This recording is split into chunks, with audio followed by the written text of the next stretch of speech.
नमस्कार, मैं हूं मनोज वर्मा और आप देख रहे हैं अटेंशन। और अटेंशन में बात होगी 24 में हिट, 29 में होगा फिट। जी हाँ, कांग्रेस लोकसभा चुनाव वाले फार्मूले पर आगे बढ़ती दिख रही है।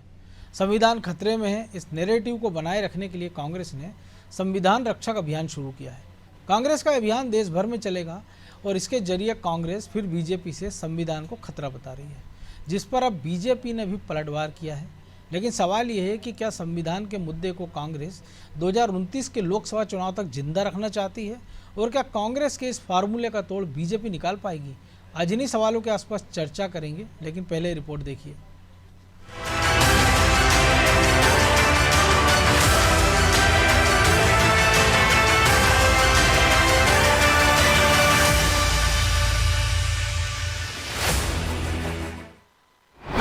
कांग्रेस का वही फॉर्मूला, क्या 24 के नतीजों से मिला हौसला?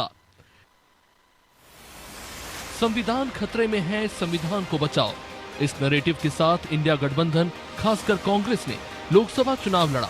नतीजा ये रहा कि कांग्रेस की सीटें 52 से बढ़कर 99 हो गई और इंडिया गठबंधन को उम्मीद से थोड़ी ही कम सीटें मिली। लिहाजा कांग्रेस अब इसी फॉर्मूले को आगे बढ़ाती हुई दिख रही है। दरअसल कांग्रेस ने देशव्यापी 100 दिवसीय संविधान रक्षक अभियान शुरू किया। 75 साल पूरे होने पर यानी 26 नवंबर को इस अभियान का समापन होगा। देश भर में कांग्रेस ने 3 लाख संविधान रक्षक बनाने का दावा किया है। वह कांग्रेस नेता फिर से संविधान की रक्षा करने की दुहाई दे रहे हैं, साथ ही सरकार को दलित विरोधी बता रहे हैं। संविधान की रक्षा करना तो हर भारतवासी का कर्तव्य है। इस समय जो सरकार दिल्ली में है और प्रदेशों में भारतीय जनता पार्टी की सरकार है, ये संविधान की धज्जियां उड़ा देना चाहते हैं। बीजेपी का एजेंडा है जातियों में भेदभाव बढ़ा के जातियों में बांट दो।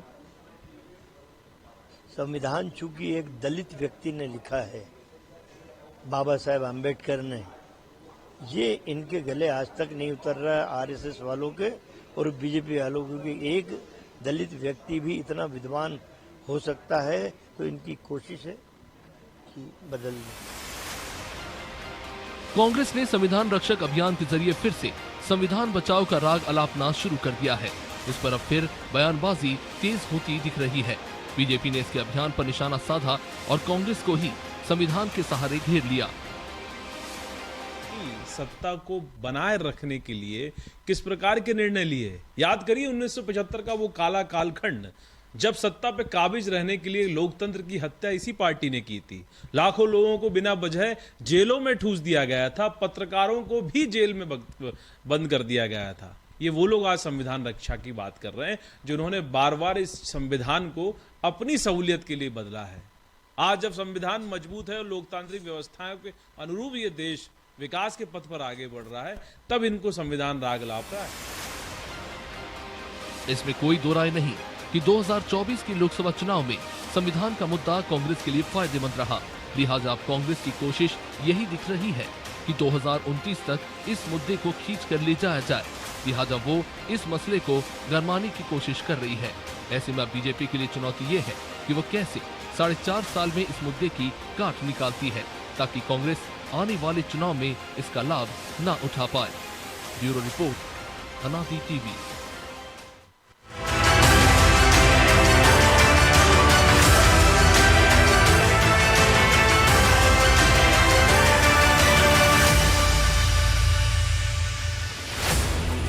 तो इसी मुद्दे पर चर्चा करने के लिए हमारे साथ जुड़ गए वरिष्ठ पत्रकार प्रदीप तिवारी और हमारे सहयोगी प्रभु पटेरिया और ब्रजेश चौक से। वो स्वागत है प्रदीप जी आपका अनादि टीवी में। आवाज मिल रही है आपको प्रदीप जी?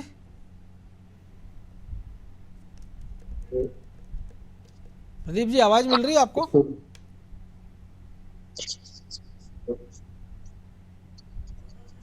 चलिए प्रभु जी, बहुत लंबे समय बाद हम देख रहे हैं कि कांग्रेस किसी एक ऐसे नैरेटिव को आगे बढ़ा रही है जिसका इस्तेमाल एक चुनाव में कर चुकी है। नहीं तो हम देखते हैं कि वो एक किसी चीज़ को आगे बढ़ाती है और 1 सप्ताह 2 सप्ताह कई बार तो कुछ घंटे बाद भी उससे पलट जाती है, उसको छोड़कर आगे बढ़ जाती है। तो इस नैरेटिव को जब वे फिर से अब 100 दिन की कार्य योजना के साथ आगे चल रहे हैं, बढ़ा रहे हैं, और जबकि 2 राज्यों में इस बार विधानसभा चुनाव इस बीच पड़ना है और 2 राज्यों में उसके बाद पड़ना है, महाराष्ट्र झारखंड, और उसके पहले जम्मू कश्मीर हरियाणा। तो लग रहा है कि कांग्रेस को लग रहा है कि इसका नैरेटिव सेट करने से इसका फ़ायदा विधानसभा चुनाव में उतना मिल पाएगा जितना लोकसभा में उनको मिला था।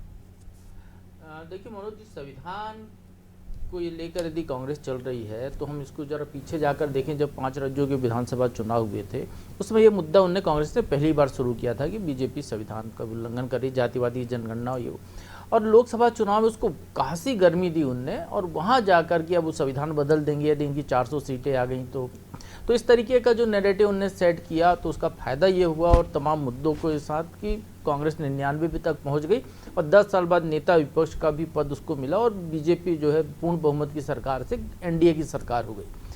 लेकिन यहाँ पर आपको समझना होगा कि भारत का संविधान है क्या। भारत का संविधान भारत में रहने वाले प्रत्येक व्यक्ति का हितों का प्रतीक है। उसके अधिकार, उसके नागरिक कर्तव्य, दायित्व, सारी चीज़ों का समावेश उस संविधान में, जिसके आधार पर पूरे भारत का एक एक व्यक्ति नागरिक चलता है। कांग्रेस इसके बहाने ये साबित करने की कोशिश कर रही है कि बहुत बड़ा वर्ग, देश की जो आधी आबादी ओबीसी मानी जाती है, कहीं पर 12% है, कहीं पर 30% है, कहीं 8% है, कहीं 6% है, वो एसटी समुदाय के लोग हैं, एससी समुदाय के लोग हैं, और ये वो वर्ग है जो अलग अलग सूचियों में इनका अधिकार दिया गया है। और कांग्रेस इसके जरिए ये साबित करने की कोशिश कर रही है कि भारतीय जनता पार्टी एनडीए की सरकार संविधान को बदल के इनके हकों पर डाका डालने जा रही है। तो इस तरीके से उस वोट बैंक को, जो कभी कांग्रेस का वोट बैंक हुआ करता था, जो समय के साथ कांग्रेस से छिटक गया, कहीं कांग्रेस की नीतियों से, गलतियों से, जब ध्यान ना देने की वजह से, उस वोट बैंक को वो अपनी तरफ वापस लाने के लिए वो संविधान को आगे लेकर चल रही है। और इस देश का बच्चा बच्चा जानता है, जो भी स्कूल जाता है, कि भारत में सब कुछ बदला जा सकता है। आप कपड़े बदल सकते हैं, सब कुछ बदल सकते हैं, भारत का संविधान नहीं बदल सकते आप। तो वो संविधान में यदि छेड़छाड़ हो रही है तो उसको लगता है कि उसके हितों पर, उसके हक पर डाका डाला जा रहा है। यदि हम कहेंगे या संविधान बदल दिया जाएगा तो उसको लगता है कि अब मेरा क्या होगा। तो ये जो डर है, जो अब मेरा क्या होगा, इसको और उभारना, इसको कैश कराना कि हम आपको क्या होगा इसका जवाब हम हैं, कुछ नहीं होने देंगे, ये स्थापित करने के लिए कांग्रेस ये अभियान चला रही है। और राजनीतिक दलों को ऐसे अभियान चलाने भी चाहिए। निश्चित तौर पर भारतीय जनता पार्टी ने भी बहुत सारे अभियान चलाए थे। आप याद कीजिए कि 2014 के पहले जिस तरीके से जल थल नभ हर जगह भ्रष्टाचार का एक नैरेटिव गढ़ा गया, उसको नीचे तक पहुँचाया गया, और हुआ क्या, सरकार आई 10 साल में, वो जो भ्रष्टाचार गिना गए थे उनमें से किसी पर भी कहीं कोई कार्रवाई नहीं हुई, कहीं कोई सजा नहीं हुई। लेकिन सरकार बदल गई, उसके जरिए 10 साल की यूपीए की सरकार की जगह एनडीए नरेंद्र मोदी की सरकार आ गई। तो राजनीतिक दल अपने दांव चलते ही रहते हैं। तो निश्चित तौर पर उसी कड़ी में कांग्रेस को है, क्योंकि वो अभी इसको आजमा चुके हैं, इसको और धार दे रहे हैं। और ये तो बिहार, उत्तर प्रदेश और मध्य प्रदेश का कुछ पॉकेट कहें या दक्षिण भारत कहें, सब जगह स्थापित सत्य है कि भारत में जातिवादी राजनीति, क्षेत्रवादी राजनीति के आगे राष्ट्रीय राजनीति फीकी पड़ जाती है। तो उसको हवा देना, ये कोशिश यहाँ पर दिखाई दे रही है। तो प्रदीप जी, कोशिश तो दिखाई दे रही, लेकिन जो एजेंडा हमने देखा, इसका फायदा सबसे ज़्यादा यूपीए को या का समाजवादी पार्टी को उत्तर प्रदेश में हुआ। वो बीजेपी को पीछे छोड़ के नंबर 1 पार्टी हो गई लोकसभा में। लेकिन मध्य प्रदेश में तो पूरी 29 सीटें कांग्रेस ने गंवा दी। बाई इलेक्शन कांग्रेस हार गई, दो बाई इलेक्शन जिसकी उम्मीद की जा रही थी कि शायद उसकी तारीखों का ऐलान हो जाए, लेकिन हुआ नहीं है। तो मध्य प्रदेश में ये मामला आपको लगता है कुछ कांग्रेस को फायदा दे पाएगा? देखिए मनोज जी, मध्य प्रदेश में जिस तरह के अभी पिछले चुनाव में परिणाम आए हैं, वो कहीं न कहीं बीजेपी के लगातार पक्ष में ही रहे हैं, चाहे विधानसभा का रहा हो चाहे लोकसभा में। लोकसभा में 29 की 29 सीटें लाना एक बड़ी बात है किसी भी पार्टी के लिए। लेकिन मुझे ये लगता है कि कांग्रेस जिस स्ट्रेटजी में चल रही है वो कहीं ना कहीं सफलता की कुंजी मान के चल रही है। संविधान बचाओ, आरक्षण खत्म हो जाएगा, बीजेपी की सरकार आ गई है, दलितों और पिछड़े वर्ग की बहुत समानताएं खत्म कर दी जाएंगी, बहुत सारी सुविधाओं पे कटौती कर दी जाएगी। तो जो नेगेटिव लेकर चल रही है कांग्रेस, मुझे लगता है जिस पक्ष में कांग्रेस चल रही है, तो वो कहीं ना कहीं इनका एक बड़ा मोटिव है कि हम जो पिछड़ा वर्ग है, जो हरिजन आदिवासी है, इसको साथ दें और इसको हम समझा पाए कि किस तरह से संविधान में छेड़खानी कर सकती है सरकार, धाराओं में परिवर्तन कर सकती है, बहुत सारे आपके योजनाओं में कटौती कर सकती है। तो मुझे लगता है कि एक जो डर का माहौल है, जिस तरह से आप देखें पिछली बार लोकसभा में चुनाव में लगातार राहुल गांधी जी संविधान की पुस्तक लहराते दिखे, तो उसका थोड़ा फायदा इनको मिला और वो 55 से और 99 सीटों में पहुंच गए। तो मुझे लगता है कि एक भरोसा दिलाना चाह रहे हैं, जो एक पिछड़ा बड़ा तबका है, जो पिछड़ा वर्ग है, जो हरिजन आदिवासी है, उसको कहीं ना कहीं भरोसा दिलवाना चाहते हैं कि हम आपके साथ हैं, लेकिन पार्टी की जो सरकार है वो सरकार आपके साथ नहीं है। कहीं ना कहीं संविधान में छेड़छाड़ी करेगी, कहीं आरक्षण में आपको कटौती कर देगी, आपको आने वाले जो संस्थान है नौकरियों में दिक्कत होगी। तो मुझे लगता है ये समझाना चाह रही है, लेकिन अब इसका कितना असर आने वाले चुनाव देखिए, कई राज्यों में चुनाव है, हरियाणा और झारखंड, फिर महाराष्ट्र, इसके अलावा जम्मू फिर आने कश्मीर। वाले समय में दिल्ली में भी। तो मुझे लगता है कि जो सिनेरियो लेके चल रही कांग्रेस, वो कहीं ना कहीं ये बताना चाह रही है कि जो पिछला हमने संविधान का मुद्दा उठाया था, उसमें हमको एक फायदा हुआ कांग्रेस को कहीं ना कहीं, और उसमें बढ़त मिली लोकसभा में। तो इसका फायदा हो सकता है राज्यों में भी, लोगों को राज्यों में समझा पाए और इसका फायदा हमको राज्यों में मिले। यही मुद्दा है, इसलिए जो इनके जो लोग हैं, अर्थशास्त्री है, वो इस समझाने को तैयार है कि हम 100 दिन की कार्य योजना बनाएंगे, ग्रामीण क्षेत्रों शहरी क्षेत्रों में भी हम एक एक वर्कर खड़ा करेंगे अपने, जो संविधान के बारे में लोगों को समझा सके। तो मुझे लगता है कि जो पूरी कार्य योजना बनी है 16 अगस्त से लेके और 26 नवंबर तक, तो इसमें वो बहुत सारी ऐसी योजनाओं को लेकर समावेश कर रहे हैं, जिससे लोगों के बीच में जाएंगे। ये कारण भी है, देखिए कांग्रेस अभी खाली बैठी हुई है, तो कांग्रेस को ये लगता है कि हम जनता के बीच में जाएंगे कैसे, तो कोई ना कोई एक सब्जेक्ट ऐसा हम इशू बनाए जिससे जनता के बीच में जाना भी हो जाएगा और इसी माध्यम से कार्यक्रम भी हो जाएंगे। और हो सकता है अगर बेनिफिट मिल गया तो आने वाले समय में हमारी जो राज्यों में सरकार हमने खोई है, उस सरकारें हमारी वापस हो जाएंगी। जी मनोज जी। तो ब्रजेश जी, काउंटर भी करने का प्रयास है क्या कांग्रेस का, कि पहले विभाजन भूमिका दिवस बीजेपी सरकार ने शुरू किया, संविधान जो आपातकाल लगा था 1975 में, उसकी वर्षगांठ मनाने का सिलसिला शुरू कर दिया इसके काउंटर में। तो इसीलिए कांग्रेस की मजबूरी भी हो गई कि क्योंकि सीधे सीधे ब्लेम वो गांधी परिवार यानी कांग्रेस की जो परंपरा है उनके ऊपर लगता रहा है, जिसके लिए कांग्रेस कई बार माफ़ी भी मांग चुके हैं, राहुल गांधी भी, लेकिन वो ऐसा दाग है जिससे वो छुटकारा नहीं पा सकते हैं। तो एक ये कारण भी हो सकता है इस दिवस को मनाने के पीछे। निश्चित तौर पर मनोज जी, हमने देखा इस कार्य योजना के पीछे भी जिस तरह से उन्होंने बनाई है, वो एक बीजेपी की नकल दिखती है। चाहे वो सरकार हो, बीजेपी की 100 दिन की कार्य योजना बनाती रहती है, संगठन हो वो 100 दिन की कार्य योजना बनाता रहता है। एक नैरेटिव सेट करने की कोशिश की, जिस तरह से नैरेटिव सेट करने की कोशिश की थी, परिवारवाद की पार्टियाँ हैं, तमाम जो विपक्षी दल हैं, चाहे वो समाजवादी पार्टी हो, चाहे बसपा हो, चाहे पश्चिम बंगाल ममता बनर्जी की पार्टी हो, आम आदमी पार्टी हो, कांग्रेस पार्टी हो, तो ये आरोप लगातार एक नैरेटिव सेट करती रही। इस मुद्दे से बीजेपी हटी नहीं है।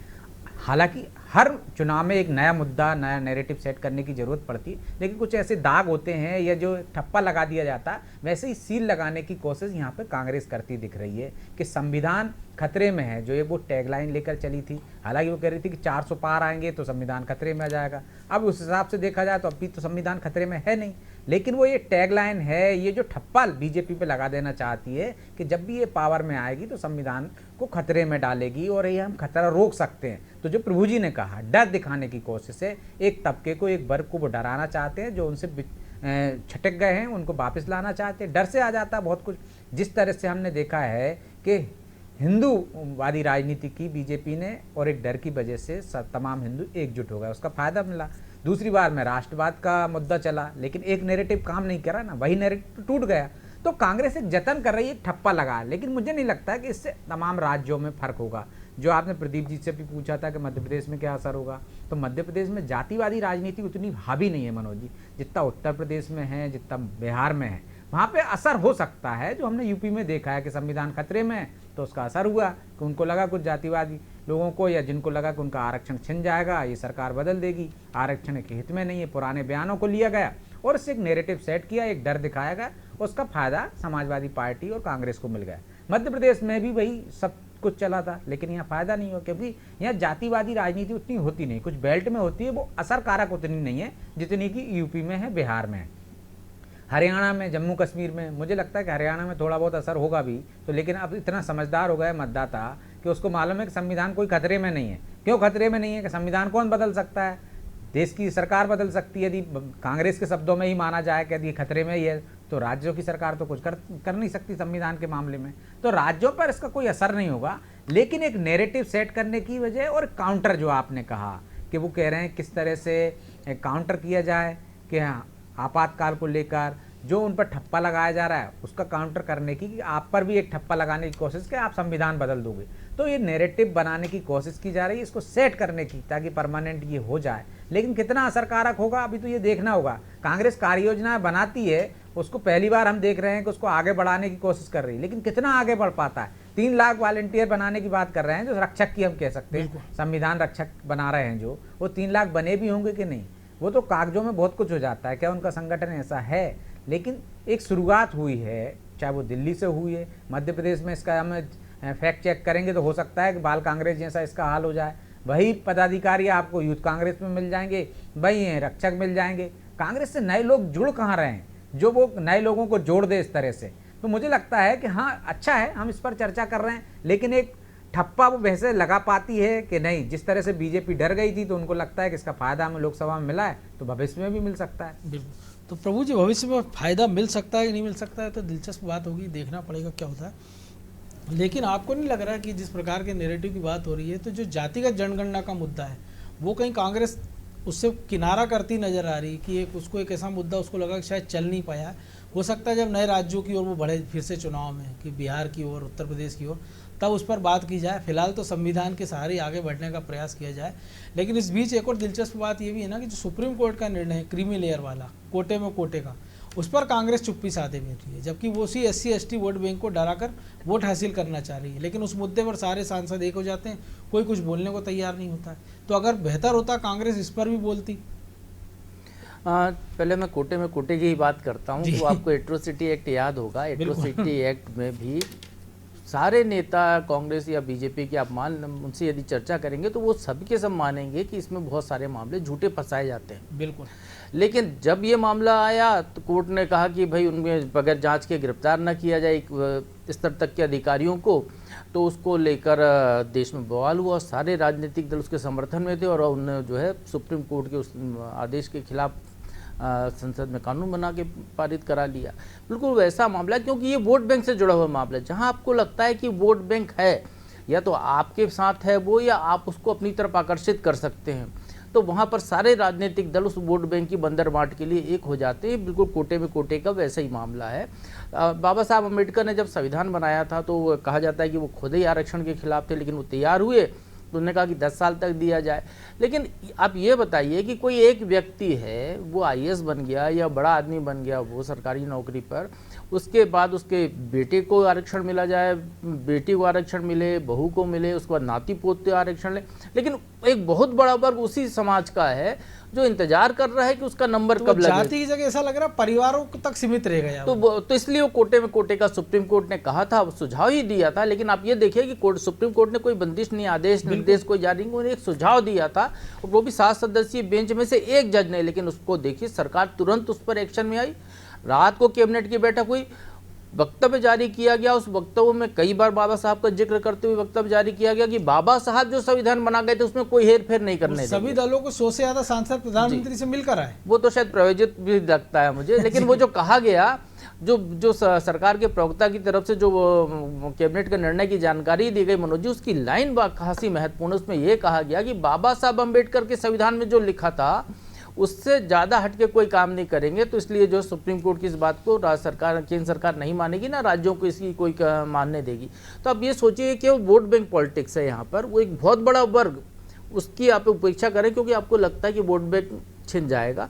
तो बिल्कुल ऐसा ही मामला है। जहाँ तक संविधान की बात है और जातिगत जनगणना की बात है, तो कांग्रेस की जो भी बैठक हुई थी उसमें उन्होंने अपने एजेंडा सेट कर दिया, उसमें ये भी है जातिगत जनगणना भी।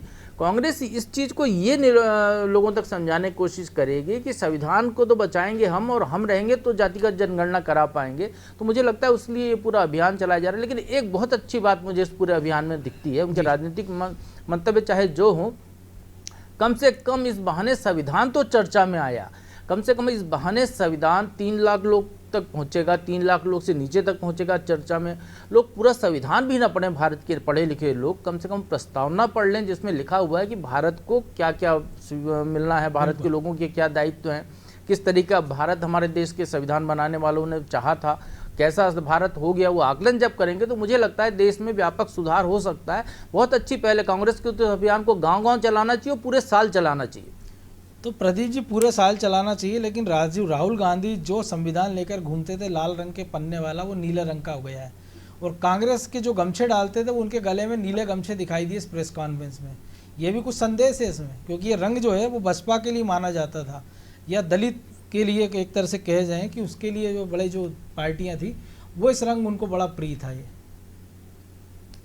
देखिए, निश्चित तौर पर मनोज जी, आप भी देख रहे होंगे, कांग्रेस को भी अपनी चाल और चरित्र दोनों बदलने पड़ेंगे। पहले कहा करते थे कि बीजेपी चाल और चरित्र चेहरे और चाल चरित्र चेहरा, तीर से पहचानी जाती है, लेकिन मुझे लगता है कांग्रेस को भी अब ये चीजों को बदलना पड़ेगा। कारण ये है कि जिस तरह से कांग्रेस की स्थिति चल रही थी और कांग्रेस लगातार बैकफुट पे जा रही थी, उससे ये कांग्रेस को महसूस हो रहा था कि हमको अपने कार्यशैली में कुछ न कुछ परिवर्तन करने की आवश्यकता है। और यही कारण है कि राहुल गांधी जब अपनी पद यात्रा किए पूरे देश में, तो उनको ये समझ में आया कि जमीन पे वास्तव में लोग कैसे जीवन जी रहे हैं, किस तरह के लोग, किसान किस तरह का काम कर रहा है खेतों पे, किस तरह के उद्योग धंधे चल रहे हैं, कैसे सामाजिक स्तर लोगों का है। तो मुझे लगता है कि इस सवाल के बाद उनको ये समझ में आया कि हम किस मुद्दे को लेकर लोगों के बीच जाएंगे तो वो इफेक्टिव होगा। और यही कारण नेता को ये भी समझ में आ रहा है कि एक आदमी जूता कैसे सिलता है, एक आदमी ट्रक कैसे चलाता है, एक आदमी मोटरसाइकिल कैसे ठीक करता है। वाले को जो मशीन दी थी ना, उसने वापस कर दी कि मेरे काम की नहीं है। निश्चित तौर पर आप देखें तो उनको ये एहसास नहीं था कि किस तरह से लोगों का जीवन यापन होता है जमीनी स्तर पे। कारण ये है कि वो इस जीवन को जिए ही नहीं कभी। ये पहली बार उन्होंने यात्रा के समय में उनको ये समझ में आया कि किस तरह के लोग हमारे आसपास चल रहे हैं। तो उसके बाद इनको समझ में आया है कि हम 2-3 मुद्दे, जो किसान का मुद्दा है, दूसरी बात दलित और पिछड़ा, ये हमसे क्यों छटका, इसको हम कैसे शामिल करें अपने साथ। तो उसका उन्होंने एक संविधान का माध्यम भी ढूंढा कि अगर इसको हम साथ में लेके चलेंगे, इनको समझाएंगे संविधान में खतरा है, आपकी आजादी पे खतरा हो जाएगा, आपके जो आरक्षण है उसको कम कर दिया जाएगा। तो ये सब बातें उनको लेकिन ये भी तो है ना कि जो संविधान खतरे का छल्ला भले मचे, लेकिन जिस संविधान ने उनको जो हक दिए हैं वो कम से कम उस आदमी को हक भी तो मिले जिसका वो हकदार है। इस पर भी राजनीतिक दलों को चिंता करना चाहिए। बहरहाल वक्त इतना ही था। बहुत धन्यवाद प्रदीप जी। तो संविधान खतरे में है या नहीं है ये तो आम आदमी भी जानता है, लेकिन एक नैरेटिव सेट करने का प्रयास किया जा रहा है। हालांकि 2024 में उतना सफल हुआ नहीं, लेकिन क्या 2029 तक कांग्रेस इसको लेकर जा पाएगी।